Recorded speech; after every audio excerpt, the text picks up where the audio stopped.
Well, my name is Mr. Cleophas, and I want to do a topic audit controlling. Audit controlling is our today's topic. Audit controlling. I may not be in a position to finish the whole of it. It is a bit wide, but this will be lesson one of audit controlling. This is ISA 230. What is audit controlling? Many people will ask, what is controlling? Controlling comes after we have planned the work. Tumepanga kazi na kazi imeisha. We need to plan the audit work. After we plan, we need to control the audit work. It is giving of direction by the manager. You give direction on how this work which you have planned as a team, how the work should be done. You need to monitor the way the work is being done. You have given instructions on how the work is to be done. Monitor the work when it is being done by your audit assistant or the audit team members. After you have monitored, they will give you what they have done. They submit the work to you as the audit manager. You do what we call review of that work done. And that is audit controlling. It is the process of, or it involves giving directions, monitoring and reviewing the audit work by the audit manager.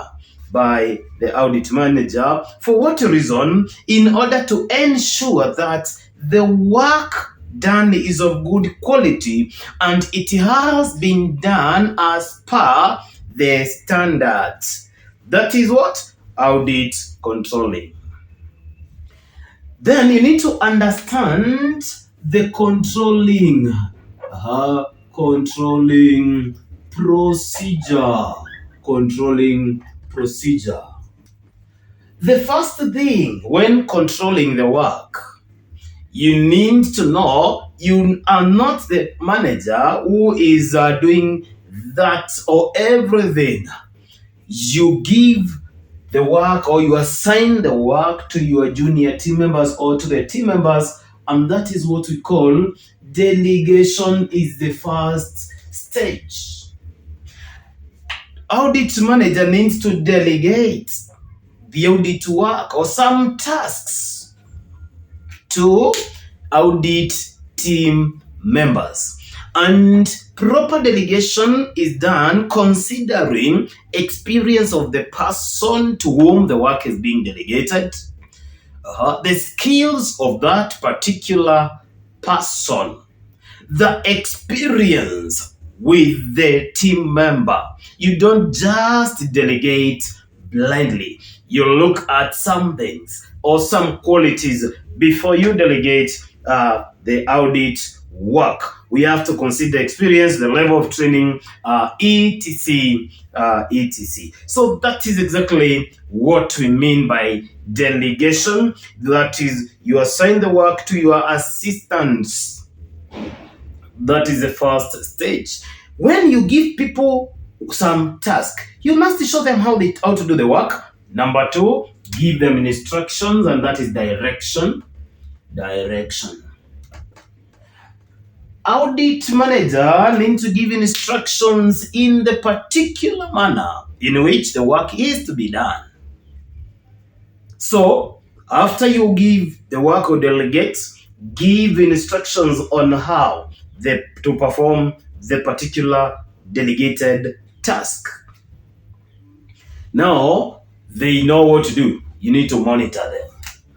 Number three, you monitor how they are doing the work, whether they are doing the work as per the given instructions. You cannot fail to monitor what people are doing. It is not possible to just give people some tasks without monitoring how they are doing the work. So it will enable this manager to know whether those instructions given, they are being followed.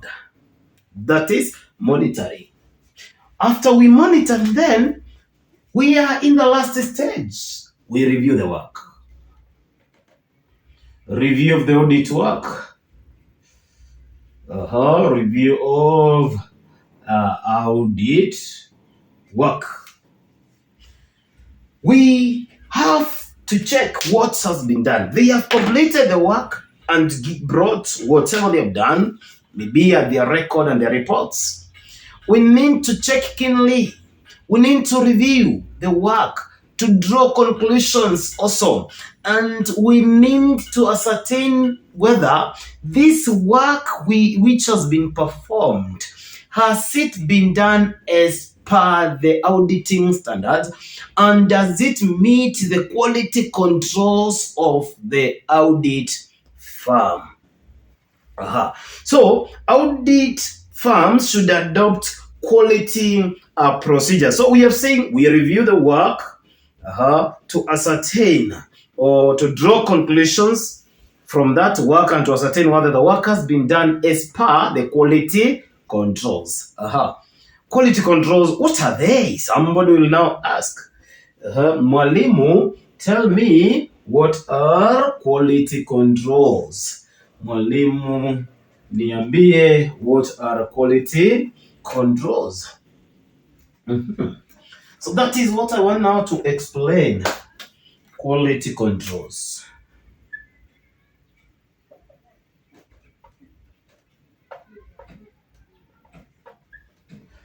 These are policies and procedures. I repeat, these are policies and procedures instituted or put in place by the audit firm. I've said these are policies and procedures put in place or instituted by an audit firm to ensure that the audit work is performed as per the international standards on auditing, and that the audit work is of quality, or that the client company receives quality services. So that's what we call quality controls. So each and every audit firm has got its own quality controls. But we have the quality controls as per the standards, the examples of quality controls as per the International Standards on Auditing number 220. So when you go through ISA 220, it talks about the quality controls and gives some examples of the authoritative quality controls. I will start with number one, is the professional requirement.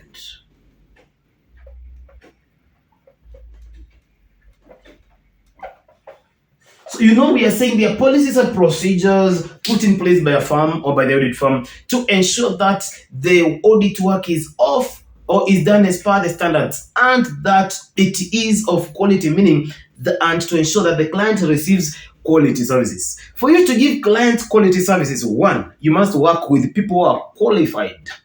So professional requirement is very important.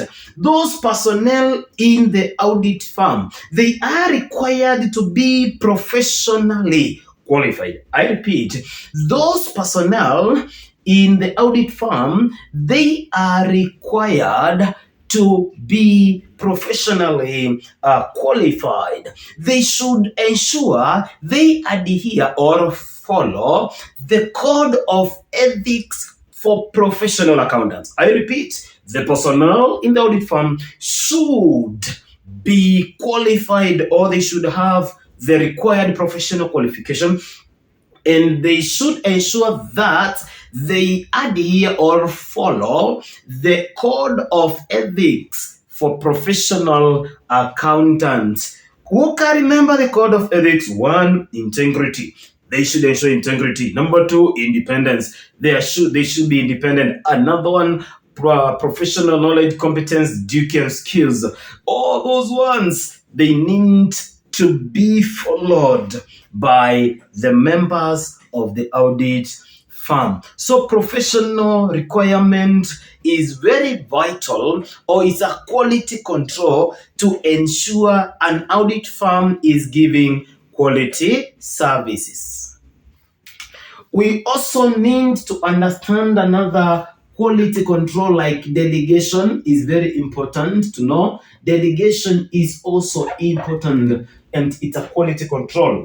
We have said we cannot do everything. For us to achieve, to meet the goal, to also ensure we meet the deadline for the audit, we as the audit manager, we should delegate the audit work to the audit assistants. And when delegating or when allocating the task, we already know we allocate based on the professional qualification, the experience, the skills, and the levels of trainings, etc. As I've just said. Another one is skills and competence. Skills and competence is another quality control. Those personnel need to be properly trained. We need to ensure we accept the work we can perform.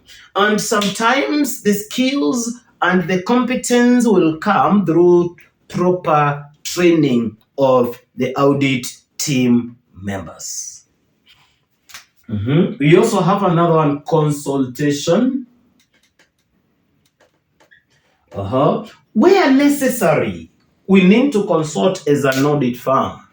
We can consult from within the firm or outside the firm with those people who have knowledge and who have got the skills and knowledge in the relevant area of consultation. So whenever necessary, auditor or an audit firm should consult within the firm or outside the audit firm with those who have the appropriate knowledge and information. We want to ensure we give quality service. If we don't have knowledge about the value of a property, the value of a building, what do we need to do? We consult with the experts. Let's bring in an expert so that he or she can give the correct value of that particular building. So that's the time we shall be giving our report. We have reduced the chances of giving wrong opinion or wrong conclusion. It is important to consult either within or outside the audit firm. Another one is monitoring. This is very key. We need to monitor the audit work when it is being done. Also, the quality controls, we need to monitor whether they are being followed or adhered to. Monitoring is very key. It is one of the important quality controls, checking how things are being done. We ascertain whether the quality controls also they are working effectively and they are operational. We can also have acceptance and the retention of clients. Acceptance and the retention of clients. Acceptance and retention of clients. We need to always ensure we closely monitor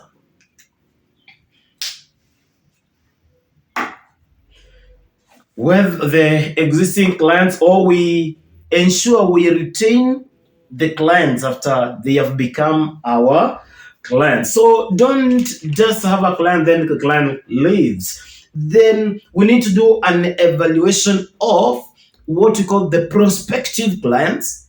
And we need to do a review of the existing or the ongoing clients that will help us to ascertain or to establish a good relationship a good client and audit firm relationship.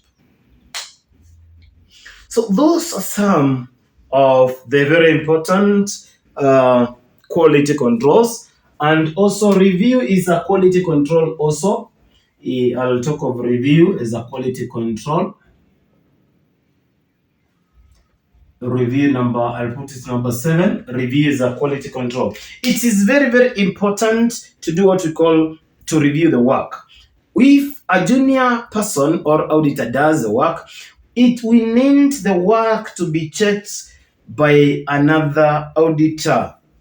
We need the work to be checked by another auditor who is of higher rank and more competent. Even where we work, reviewing the work or checking the work for validity, accuracy, and completeness is very key. It is a quality control also for an audit firm. It is a quality control for an audit firm. Why should the work be reviewed? By the way, you can be asked about the objectives of audit review.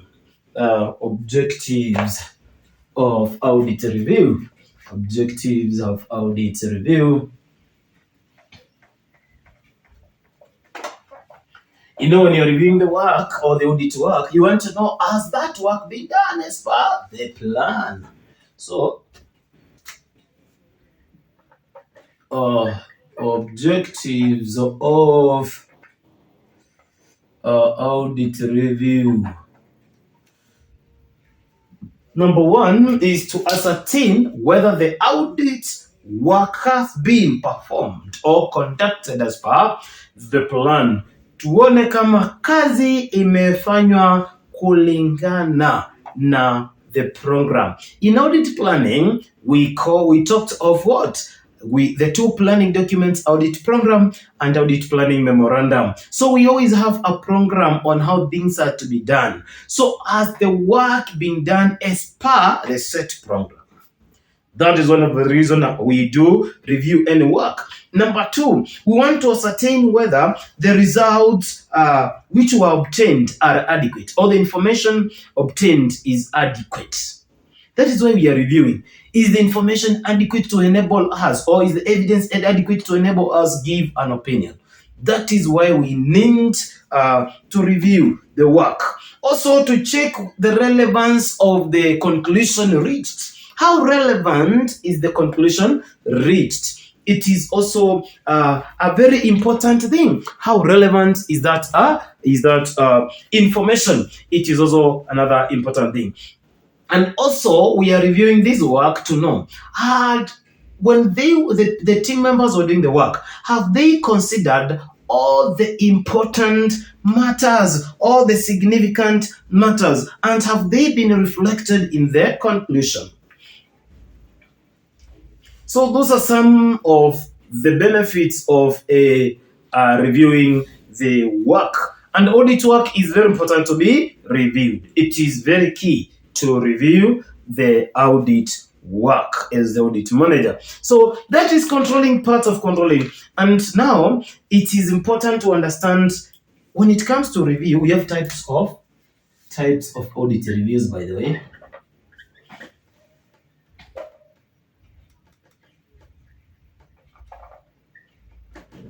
Number 1, we have a hot review. If there is hot, there must be cold. It's also called review. There is what we call the second partner's review. Second partner review. There is also what we call the peer.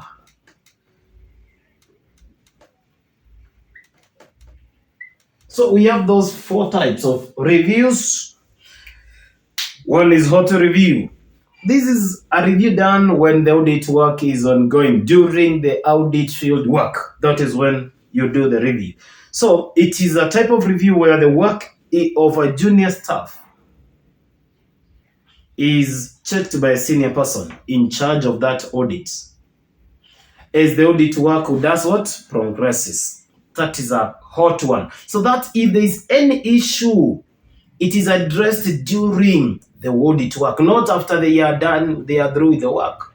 So it is hot because we can bring changes as the work continues. We don't wait, then you finish, then we start reviewing. No, we it is hot because changes can be any error can be identified which has been committed during the audit, and it can be corrected. So the objective of a hot review is to ascertain whether the audit staff they are following the instructions which they have been given, and to identify any error or in that audit work which needs correction. That is called a hot review.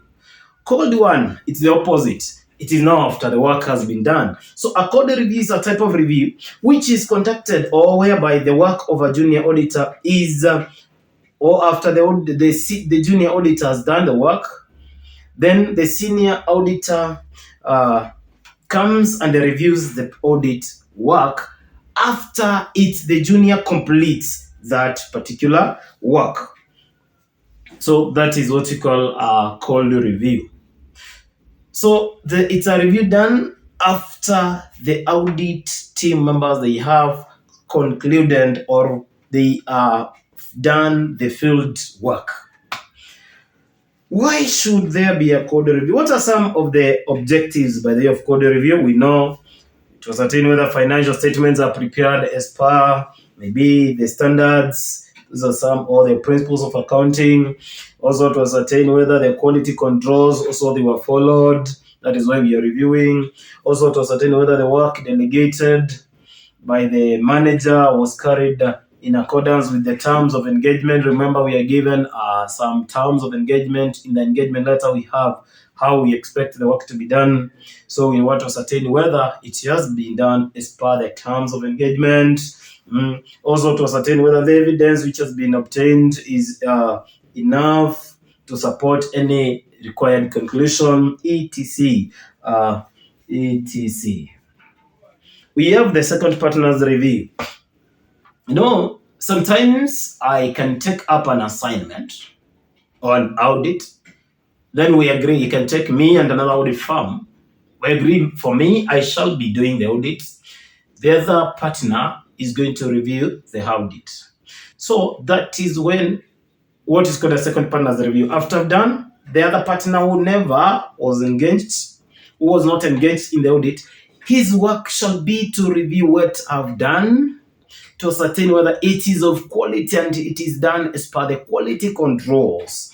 So it is a type of review where a second partner who was not involved in the audit reviews the work of the first partner or the engagement partner. So that is what we call the second partner's review. We also have the peer review is the last one. Peer review. This is a type of review where the work done by one audit firm is checked. A peer is somebody at the same level. Work done by one audit firm is checked by another audit firm to establish whether the firm whose work is being reviewed, it adopted quality controls and did the work as per the standards, or the work meets the professional requirement. That is a peer review. One of the main objectives of a peer review is to ascertain or to evaluate the professional aspect of the audit firm which was in charge of the work. We want to know whether this audit firm which did the work was observing the professional measures.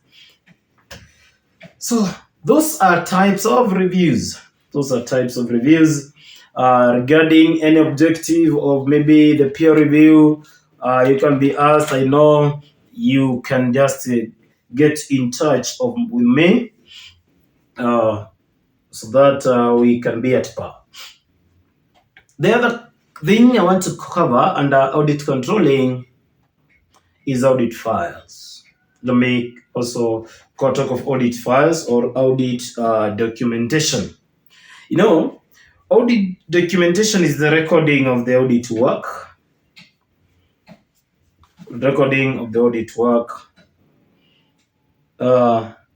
In order to provide evidence that will be used. So we need to have proper recording. It is the recording of the work and maintaining the record. As auditors, as audit team members, it is important to record whatever we are doing. It is a requirement to have proper recording. It is based on the recording we say we have the evidence, and from the evidence we can say we have given our opinion based on the evidence obtained. It is very key and a requirement by auditors or by an audit firm, or for an audit firm, to ensure there is proper recording of the work. The recording and all the facts we obtain, all the evidence we obtain, it forms part of audit documentation. That is what we refer to working papers. Audit working papers involves all the recording and of the audit work and maintaining of those records in form of the working papers. We have to record every step of an audit. When we record, that is our audit working papers. Any fact, any record, any information we obtain, it forms part of the working papers.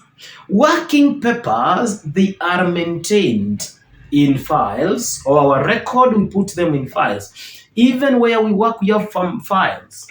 We also store our record or keep our record in files. We call them audit files. We have two types of audit files. We have the current audit file and the permanent audit file. Current audit file maintains those working papers which are relevant to the auditor for the current period under audit.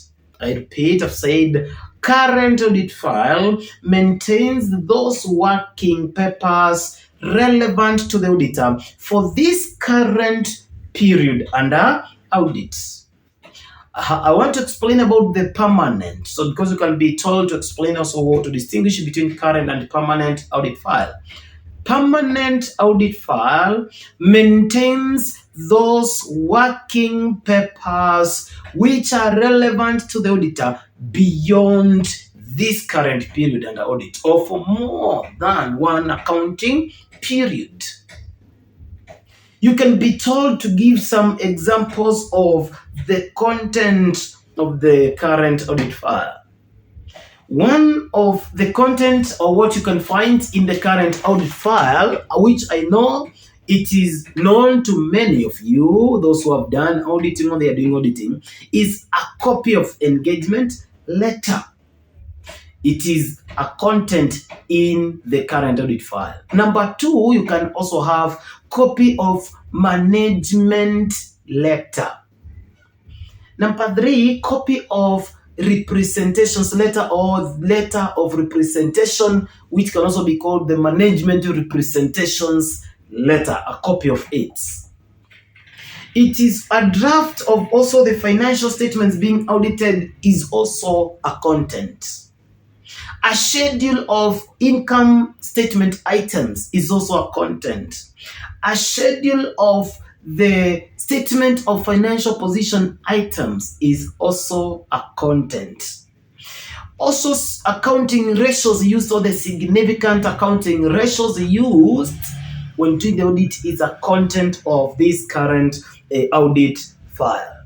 Questionnaires which are also being used, it forms part of the current audit file. You can talk of also, you can have a description of the company's internal control system in the file. It is also important to know if there is any meeting minutes which you have used, because the board of directors, you need to rely on their meeting minutes when doing the audit. So the meeting minutes of the directors and maybe the shareholders of the company. Also, it is very important to also note any explanation reached after you have asked a question. It should form part of this.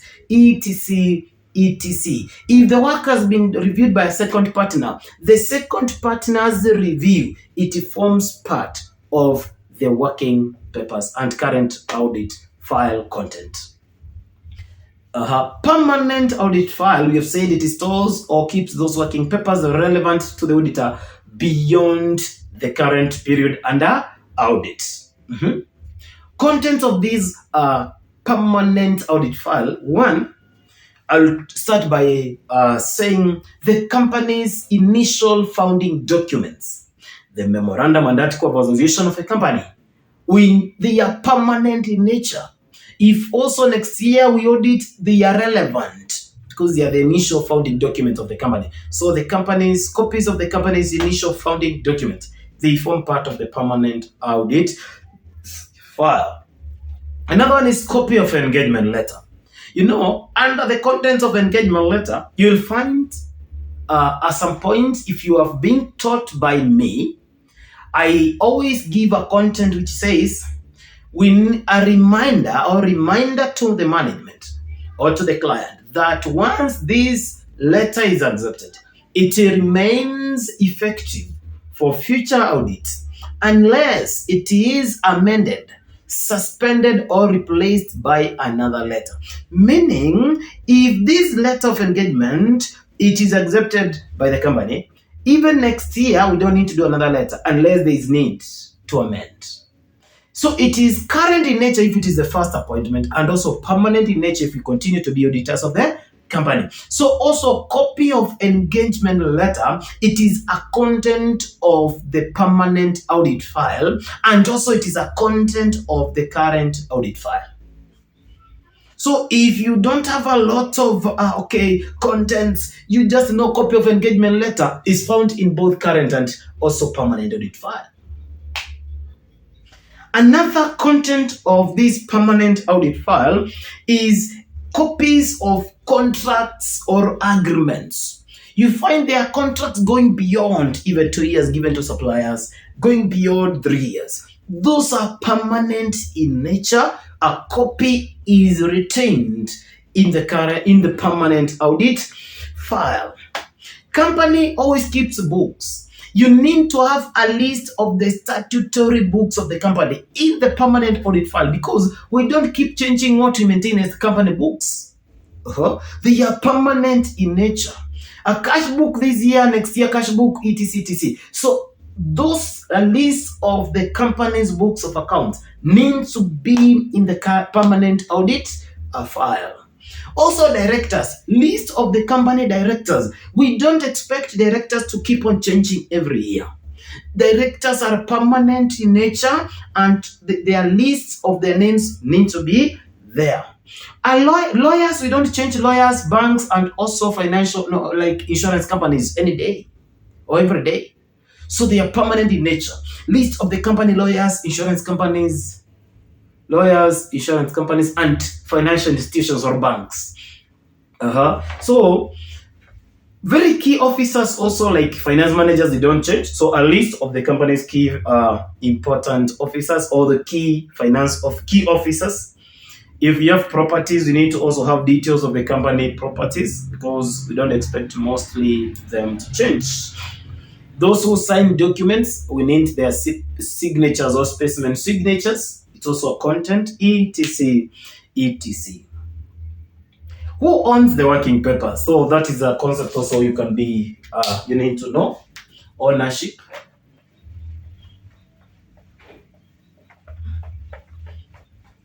You need also to understand they belong to who. Ownership.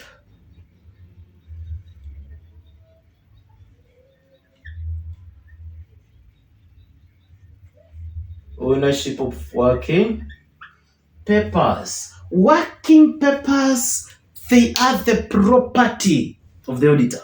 It is our record as auditors. They are the property of audit and not the property of the client. Get it very clear. Working papers or audit working papers are the property of the auditor or the audit firm and not the client company. Auditor does not hold working papers as an agent of the client so that he can surrender them. No. As if client is the principal? Not at all. What we are required is that we as auditors, and if you want to know how this one came, there was a ruling in the case of the Stock Niski versus Stoknisky versus Bright Graham. So here the court made a ruling that auditor holds working papers in his capacities as a contractor and not as an agent of the client company. And thus, what the auditor is required is to keep safe custody of the audit working papers for a period as required by the laws or the policies regarding record keeping. For a reasonable period as required by the laws or the regulations for record keeping. That is it. So that's about ownership of working papers. How do we gather working papers, by the way? Gathering of techniques of gathering the working papers. Photocopy is one way. You can photocopy the MOA and the AOA, the memorandum and the article of association of the company. Make a copy. We can make some notes. That is also another way. Taking notes on important areas of this client company we are auditing. Make some short notes. We also give our own judgment. In our report, we have our opinion. It is part of the working papers. Our own conclusions or judgments. We can read the company manuals, reading the important manuals in the company. We can also get information by interviewing the company officers, etc, etc, etc. So those are some of the techniques we can obtain working papers. Techniques we can obtain working papers. It is important to know those techniques. They are commonly examined. Okay. I think I can do one more concept here, but anyway, let me do the concept in the next lesson, where I'll cover reviewing the accounting and the internal control system. I need to explain what is an internal control system, what is an accounting system, what are the objectives of an internal control system, what are also the components, the 5 components of an internal control system. Keep following and subscribing to my YouTube channel, and please you refer more students. I started an online platform to help my CPA students. Any CPA student who has ever been my student, anyone who joined my online platform is a witness of what we can do, how we can simplify concepts. I can't give everything on YouTube, but I can assure you, joining the platform, my YouTube platform, and joining my online platform will help you in passing. You don't even need to struggle going for any class physically. I will give the videos, I will give the notes, I will give questions to be done, and I mark your questions and send back. If after you scan, I scan back again after marking.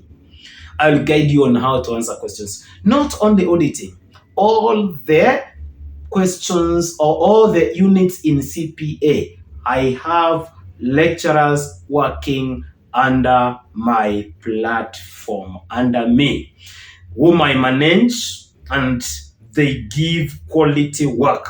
We don't joke around with our clients. If you are a CPA student, please ensure you join CPA Cleophas online platform. My number have never changed. You know it very well. It is there, 0714 023 691. Those watching from other countries, our country code is +254. So if you are in another country, you do need to WhatsApp. This will be it, +254 714 023 691. And I've said my name is Mr. Cleophas or CPA Cleophas. Thank you for watching. Let's meet in our next lesson.